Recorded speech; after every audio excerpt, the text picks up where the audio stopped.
Welcome back to I'm Still Here. I'm Larry. And I'm Heather. And in this episode, we are going to talk about sex. Baby. It's your fault because you requested this. We definitely want to talk about the things that, not only that you guys want to talk about, but the things that aren't being talked about. And this is for sure one of them. No, I shouldn't say that. They are being talked about, but not really talked about with metastatic breast cancer, let me say that. So there is a lot of information out there that people can get, but when you're looking for a way to help yourself or help you and your spouse around a certain obstacle or something like that, I don't know where you go and look for, because of metastatic breast cancer or any type of cancer, metastatic disease, the problems that really come up, maybe problems isn't the right word. The challenges that really come up with those, I haven't seen much or anything out there with that. No, and I just want to say, I feel like we're really putting ourselves out here a little bit. So if you're friends and family listening, this is not for you. You're going to learn a lot. This is because we care about women with metastatic breast cancer, and we want to talk about the hard things, right? Sure. Let's do it. So we're going to start at the beginning, and the beginning for us was the beginning of treatment. So, after diagnosis and during that hardcore treatment that many people go through, the first part is there. And this is where for me, or what? Well, I was going to say, I think the first part is really about maintaining some sort of semblance of a relationship or some sort of balance between you being my husband and you being my caregiver. Yeah, and I know, a lot of people I've heard, I didn't sign up for that. And what the hell did you sign up for? If you didn't sign up for that, I don't know. But, it's... we had been married, I don't know how long before this. Not very long, a couple years maybe. Yeah. Well, I guess, yeah. We could do some math, which isn't my strong point. But so we were newlyweds. Yeah, 2.5 years, we were doing the things that newlyweds do, often. And then cancer comes along, and, as far as my role shifted from husband, from lover to caregiver. And, obviously, sex was not high on the priority when you're going through chemotherapy or radiation or surgeries or these things. It has to get put on the back burner. And, I can see, for me, it honestly was not that challenging because I don't want to say I enjoy being a caregiver because I don't look forward to that. You're just such a natural at it. You're so good at it. We always joke around that, you're just it comes so naturally to you, I think. I think so. So what I'm saying is that role for me, I think I naturally slid into that role. Mm-hmm. And not that I didn't have once. That's just, human nature at 26 years old or whatever. I definitely had that. But looking at your wife going through treatment, that trumps everything. So, I don't understand men who bail or partners, I guess. Even partners of any kind who bail on somebody going through anything hard like that, let alone cancer treatment. But I know it happens because you tell me the stories. It does happen. And you're on those groups or whatever, and here's another one, and I just can't even fathom it. But it does happen. And it's just there are other ways to get your needs met. And I'm not talking about other people. Right. But you know what? Find a way. And well, it's not really any different to me than when we talked about you needing to maybe vent to somebody else about, the stress you were under or something else, right? For sure. And we talked about how it's so hard to turn it back on me. It's too much for the, me as a patient, the person going through it. it's really not any different, right? Like, okay, Yeah. you have needs, meet them. I mean, don't, Right. not outside of your vows or whatever, No, but not talking about that. But freaking get it done and Yeah. move on, right? Because honestly, I mean, and you guys all that have been patients, you understand that that's the last thing that you want to think about going through treatment is having sex. It's just not. And I think, if you're just getting into this and your partner is, going through treatment, get it out of your head. It is not going to happen. And if it does happen, almost shame on you. Seriously. Well, and there's other ways to just be affectionate, right? Like, Yes. I mean, affectionate means, laying on the couch together or Right. just a lot of different things, right? It's, and I really appreciate that it's not about you right now, right? Yeah, and I have no idea, neither do you. Like, we were trying to think of this, like, how long, obviously, when she was going through chemo and the stem cell transplants, and clearly we didn't have sex. And honestly, not much sexual or anything. That was so far from our minds. But how long before we did have sex? I don't know. No. I know, it was shortly after treatment, and I remember this just because she was bald. Everywhere, and that was hot. And she doesn't believe me. We actually had that. Both of us remember this conversation. I'm like, man, that's hot. And she's like, what? Because she was pretty upset. Yeah, she was upset that she was bald, and if you listen to our last podcast, body image, and it wasn't just bald. It was a lot of other things being taken from you, and she was upset with that. And I honestly, I just came back with, no, this is hot. But eventually we did. And I just think that has to be the choice of the person in treatment, the person that has the cancer in this case. Mm-hmm. It has to be their choice. And it has to be them saying that. Clearly they understand you have needs and they're not oblivious to that. But it needs to be them initiating and them. This is my opinion. This is all our opinion. So take this with podcast, it's my damn podcast. So shut up. But yeah, that's and there's going to be changes in going through this. Whether it's chemotherapy, a surgery, a stem cell transplant, all of these things. Yes, all of these things that happen. They each bring a little bit of a challenge to sex. Yeah. Whether that's, arousal, whether that's actual being able to have orgasms, whether that's dryness, yes. Which was, in the early days, that was one of the very first things that was new to us because we were young. Someone I think warned us about that. There was a doctor, and I can't remember who, but somebody told us to get, to use lube, and they were like, not just any, like, really good lube, and it was like, oh, okay. And we had never didn't even know really why people use that, right? But it was a game changer for us, yes. And we still today. It's it's just makes everything more enjoyable, and I know. A lot of women, especially going through this, deal with pain. Yeah. And sex is pain. And when you equate this sex to pain, obviously that person's not going to want to have that anymore. Right. So, and that's the other thing is it doesn't always have to be vaginal sex either. Right. For someone to enjoy sex, it can be oral sex. It can be, just genital stimulation. Yeah.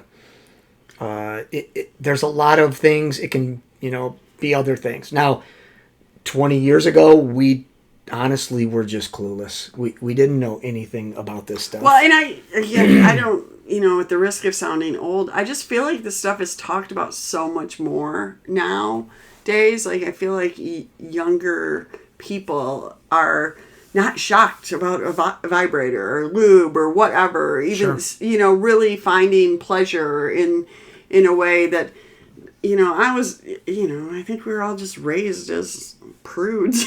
Like, oh no. So sorry if that is That'll be in the next offensive. book. But it's just, I think you bring all of that to you too. So it's not like I didn't have a wealth of knowledge to draw from, and even for me, it was really hard even just to be vocal, to say. I was going to say communication in bed was not our forte. No. I mean, we just didn't. Right. We didn't talk about for many, many years. Right. We just didn't talk about that. We one of the things, even when you do start to have sex shortly after treatment or when you're kind of getting back to yourself or whatever, it's not going to be all just the same because of the cancer. The cancer has side effects. The medicine has side effects. These things. And I would say that there are sources out there to help with specific problems. There are things that people have good advice on, and we've sought a lot of that out. Is what are things? Not all of it worked by any means. No. Matter of fact, most of it didn't with us. Right. But we have found certain things, and we'll get to those as we go through this. But just the, for people that are going through cancer or shortly after cancer that don't have a significant other that are dating. Yeah. That's hard. Oh my gosh. It's so hard to put yourself out there and be worried about the body image and going back to that kind of stuff. Yeah. I think kind of our early conversations were more like just yes or no about things. Like I remember saying to you, like, just don't touch my breast. Mm-hmm. Like that doesn't do anything for me except make me sick. Which I wouldn't know that, but and again, we weren't the best communicators, but certain things we did. I funny story. This was literally one of the first times we had sex after treatment or during, that kind of timeline. And Heather says, we gotta do certain things differently. And I went, okay. But I didn't know what she was talking about. And still to this day, I have no idea what she was talking about, really. And I just never have told her up until now that I just went with it and I can't act stupid. I don't know. But I think I know what she was talking about. And that is there are other ways to warm up. Yeah. To kind of get the engine going or to, the arousal part of this. Mm-hmm. It can't just be when you're in your early 20s and just, boom, here we go. Can't be that way. Well, and there's also just such a big difference between men and women in terms of arousal, right? Yep. So. Yep. Yeah, that's a whole nother topic there. It is. So, now after kind of that initial kind of stages of treatment and getting back into like your norm type of thing, we started talking about this and some of the struggles or issues that we had, I think a lot of people have, to be honest with you. Whether that is, we haven't had sex in a long time, or you got kids that are young and growing and you're taking them to born and you're getting home at 10 o'clock at night in the kitchen, so you're eating dinner at 9 and your job you're working late on and just the chaos of life, and all of a sudden sex is one of those things that might get put on the back burner. Yeah. Which it definitely did for us. I don't know when, but it was in that realm, right? I mean, kind of what I'm defining there. Yeah. And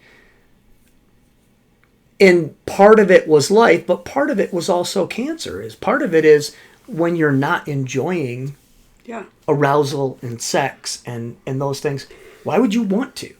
Well, being put into menopause in your mid-20s changes so many things. And what I'm learning now, having been through it, is that it's not overcomable. Like you can, but it's a big barrier. Like my libido was, and still, was decimated, mm-hmm. right? They're just, and it's not normal menopause. No, well, I don't know. Because you have all these things on top of it. Right. It's not just the same. So to think, oh, I should have sex, or I should want, and then, I mean, even that whole, I should want to have sex, it just makes you feel like crap, because you can't get your body to decide that, like, in the same way. You can't, again, like we talked about in the previous episode, that is the stuff that makes me mad. Like, I feel like this whole, sex, which is, in a good marriage, something that brings great pleasure, has been something that we've had to work really hard on, I think. And it still has been pleasurable.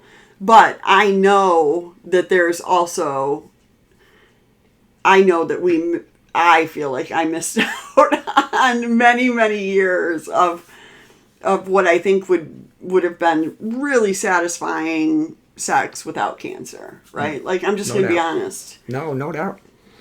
So, and there, I mean, and again, we just talking about, like, there's like little things that get offered to you, but I was triple positive, so we can't introduce hormones. So I've tried like a testosterone patch, which there's a little, never noticed a big difference with that. Of course, they hand it to you and also say, now, watch out for extra hair and blah, blah, blah. Like, oh, good. You turn me, like, I don't know, just the side effects of that. And then some have tried, like, vaginal estrogen creams and never noticed really a big difference with them, too. But so from a medical standpoint, there are a few things. They might be helpful to some people.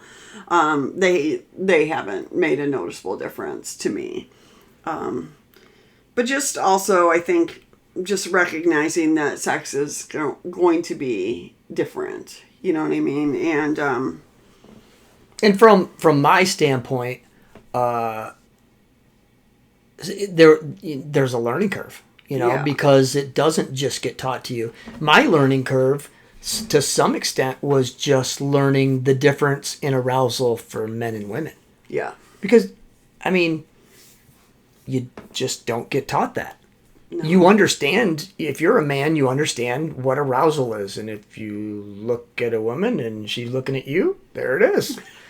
With women, it's not that way, obviously. But, it's finding resources. For me, there was like this class, there was an online class that I signed up for, and I learned a lot about how the difference is there. And just that, to some extent, you throw cancer on top of this, everything is amplified too. So, the fact that with a lot of women, not only women with cancer, arousal is an all-day thing. Starts in the morning sometimes, and then it ramps up. And by the time, you get around to wanting, now it's wanting, and the difference is to have sex, is that arousal is built, and it doesn't take that with guys. And, the things we joke about, like clean sheets and the kitchen cleaned. And yeah, I kind of always, like, what I've realized is that even like, I do like to have some notice. Like, that's been helpful for me to kind of think about it. But also, it's also like, I like my head to be decluttered. So that is the stuff that we have joked around about, is like, man, well, it's not even joking. It's true. It's absolutely the truth. Is like, man, if my to-do list in my head is less, or not, I can go, yeah, this feels good, in terms of just, I don't know, being more present. My to-do list can be 17 pages long. I don't care. You just put it aside. Let's go. Anyway, no, it's, but I did learn a lot about that, and to truly understand, instead of just hear the differences between that, did help me a lot. Yeah. And I tell her almost daily, no, I don't understand. When she tells me something, related to this, I don't understand, and there's no way I can truly get it because I'm a dude. Well, I think some of it is like we come at this from such different angles, I guess, especially because I guess I want to say, like, with the menopause, I think for a long time I have said, like, it's because of the menopause and blah, blah, blah. But ultimately, what I had to decide was like, there are a lot of challenges for me to kind of, I don't know, to want to have sex, I guess, in some ways. But what I've also learned is that it's still can be very satisfying. And I know what it does for our relationship. It's good for our relationship. And it's worth working on it, you know. And you do have to work on it. And you do have to work on it. But so I guess I you know, when I listened to women talk, some, you know, and they are angry, and rightfully so, it doesn't mean it's the end. You know what I mean? I think you do need... I don't know what you mean. Well, it doesn't mean you don't just... You can just say, I'm done having sex, if that's what you choose. Oh, I get you. Okay. But you can also choose to work through it. Yeah, so, you know, but going back to, I don't know how many years ago, it was a long time ago, but we weren't communicating about anything. Yeah. She, obviously, there was not a whole lot of enjoyment or arousal. So we didn't have sex for a long time. Mm-hmm. And finally, that was our dog. Sorry. Those are ears flapping back and forth.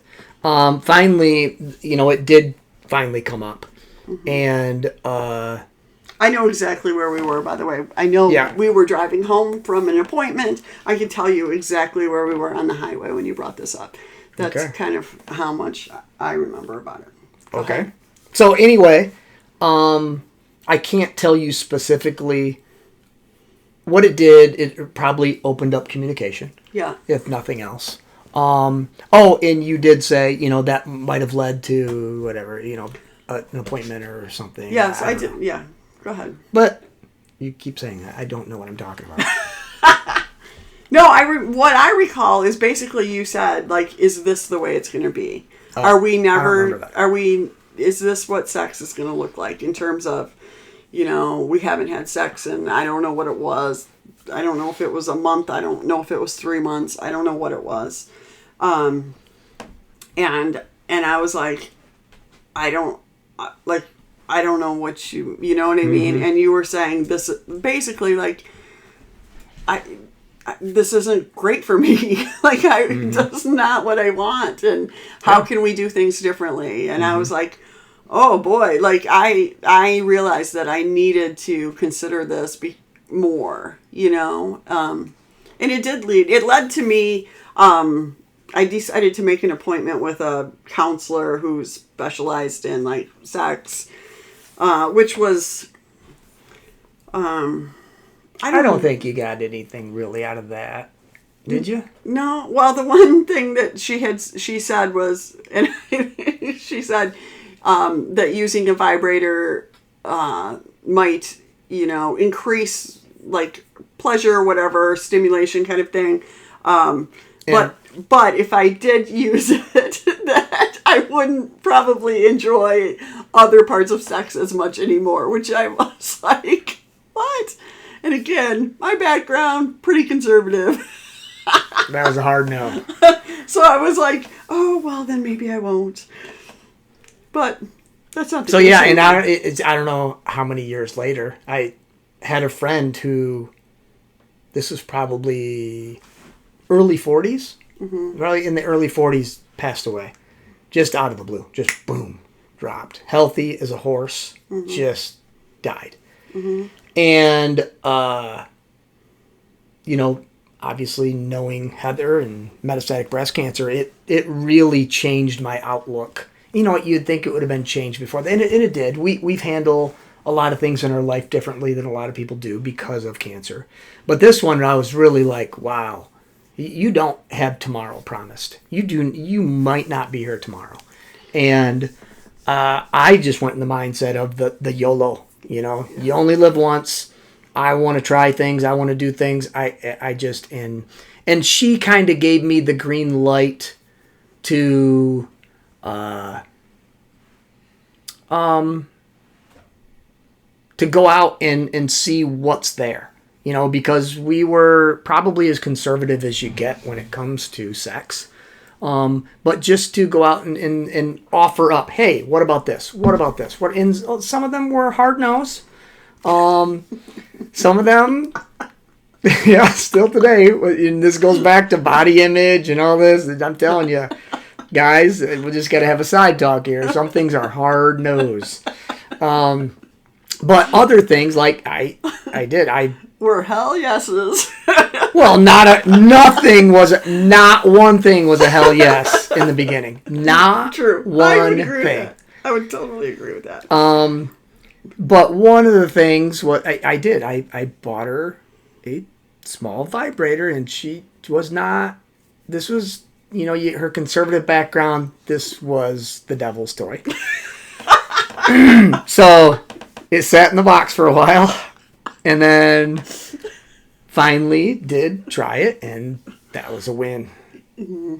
Turns out there's a lot of different kinds, and some are way better than others. Yeah.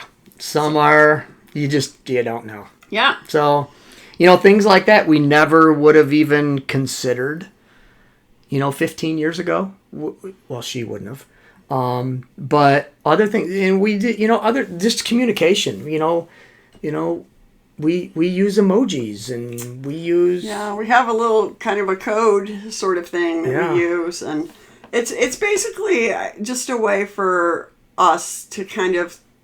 For me, you can talk, it might be different for you, but for me, it's kind of a way to go, oh, wait a second. It kind of has been a little, some time has passed, since we've had sex or whatever. And I'll just send a little emoji, or he'll send one, and it's either way. And we just respond back. And it's not, it's a request. That's what it is. Yeah. It's a request saying, hey, I'm interested in this. Are you? Yeah. And if you send your emoji back, usually that night. Yeah. Yeah. And there's other ways, but we did find a little bit of planning helped us. It helps me immensely. Yeah. And that is when going back to talking about, arousal and, a day, that does help. Yeah. Okay. Yeah, I think it's... You can send me one right now, and I'm ready to go. I will... Oh, my God. Oh, people. Okay. Some of this has just also been about just getting out of my own head. Honestly. It's been getting past cancer, but it's been getting past all of these ideas that I was brought up on. It's been getting past, it's okay for me to feel pleasure, for me just to have my body feel good. Sex is not dirty. Right. Getting over that for you is hard. Yeah. The whole realm of sex is you were brought up. It's dirty, gosh, and it's been baggage. Yeah. And there's a lot to that. And I know maybe some people listening are in the same boat, and there's a lot to that. There's, and some of that I just that's what I've been, reading more about in terms of just like, I can't change my libido. I can't change that at all. But what I can try to change is like my headspace. Again, back to that whole mental thing, right? So that's where I'm at now. And that's kind of the stuff that we've been like listening to podcasts about or doing different things like that. I mean, there's a podcast for everything, right? And I really like Glennon Doyle's We Can Do Hard Things, and they talk about a lot of different things related to sex at times, or kind of send you on the road, have introduced me to some authors and things that have been really helpful, but also just recognizing that, like, it's okay that sex should be something that I enjoy, and it's not just about satisfying my husband, or it's not about... and it doesn't even have to be sex. I mean, to be honest. So, like, I don't know, just, it's almost like taking back my body in some ways of, like what's left of it in that respect, I feel like the overhaul has been pretty big, like losing my breast and losing a lot of that, libido and things like that. But it doesn't mean that there's nothing left, and I think, I don't know, I will say I appreciate, like, some days it would tick me off, but in general, I really appreciate your pursuit of let's make this the best it can be. So. Yeah, and I don't know if you guys talk about I don't even know what they're called. Oh man, this is bad to do right in the middle of the podcast. No, sometimes it's hard for me to read your mind. But. Like touch, physical touch for me is big. Oh, love languages? Your love languages. Yeah. And just to set this straight, I mean, Heather's love language has nothing to do with physical touch. No, where like for me, the lowest on my list. There may not be another one Yeah. for me. And it has nothing to do with sex. Yeah. Nothing. Yeah. And it's my love language, and a lot of people misinterpret love language and physical touch as sex. And that is just way wrong. Yeah, and you add that to me, like physical touch is not high on my list anyway, and then add a wonky body where I'm like, and please don't touch here, and please, and oh, that feels a little weird. We're and talking about touching me. I know. Not you. No, but I think you... This is touching me. People like to give what they like to receive, right? So you like to give physical touch because you like to receive physical touch, Yes, right? 'cause I'm trying to get you to touch me. Yes. Do you get where I'm going? I'm getting. That's why I make you coffee. That's why I do all these things. Because I am an acts of service. I know this. Girl. I know this. So what I'm saying is, this goes with that. Our relationship is not based on sex, but the physical touch is really important for me. The acts of service are very important for you, and that goes with it. So a lot of times that may lead to this because you're happy to be a couple. It's a great base, right? Yes, It yes. builds that base of, And it's got to be important to both people. Yeah. I mean, if your relationship is not based on that, and then you throw cancer in on this, it's hard. Yeah. And it's hard for you guys. I know. We've been there. We've done that. And Yeah. it's not easy. Yeah. It takes work. It does take work, but that's where I guess, I think without you, I would have been like, yeah, no, I'm good. No thanks. doubt. You know what I mean? But I just want to share that too for other women that have been, I know it's hard. I get it. I do not turn on like I think I remember I did. I mean, it's been so long. Right. I feel like I lost my whole adulthood in what would have been kind of a normal sex life. So I don't. Sometimes you wish that you could remember better, right? Some of those times, but it's still worth it. It's still, I don't know. It still keeps getting better. It's a lot of things. So It does. yeah. So again, friends and family, we hope you didn't listen. My gosh. Shouldn't he, Ty, if you listen to this? I'm not worried about them. Okay, good. They would be like, oh, gross. If any of my friends listen to this, I don't want any comments. Just keep them to yourself. But for those of you who are in the same boat, we understand. We are happy to try to, find other resources and if we like just missed the boat on what you really wanted us to talk about, you can please do let us know. That's not to say we have experience with it, and we're not really going to talk about things that we haven't experienced, with the exception of interviewing people, which are coming up. Yeah. We got to talk about us because that's what we know. True. And I'm glad we get to talk about this because you are. Still here. Yes, you are. So until next time, thanks for listening. Peace.